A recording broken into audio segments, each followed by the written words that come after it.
Hello दोस्तों, मैंने पान खा लिया है, पान का भरपूर आनंद ले लिया है और मैं अपने टॉपिक के साथ आ गया हूँ आपके सामने।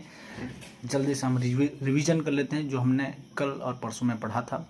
हमने 1773 द रेगुलेटिंग एक्ट से स्टार्ट किया था।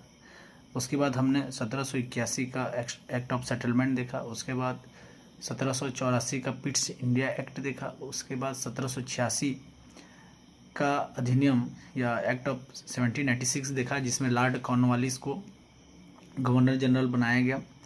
उसके बाद 1786 के बाद हमने 1793 का चार्टर अधिनियम देखा।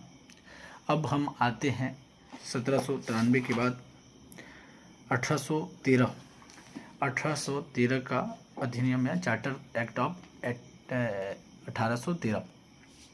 इसमें जो मुख्य बातें थी वो है, सबसे पहला, जैसे कि 1793 में व्यापार का जो ब्रिटिशर्स ईस्ट इंडिया कंपनी का व्यापार में जो एकाधिकार था उसे 20 वर्षों तक बढ़ा दिया गया था।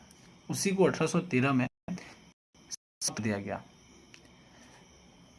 कंपनी के व्यापार के एकाधिकार को समाप्त कर दिया गया, लेकिन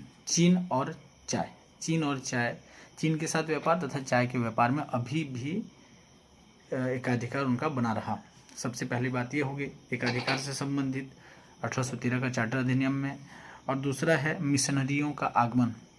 1813 में ही भारत में मिशनरियों को आने का ब्रिटिश 1813 में मिशनरियों का आगमन हुआ भारत में, और भारत में ईसाई धर्म का प्रचार प्रसार शुरू हुआ। ये हो गया 1800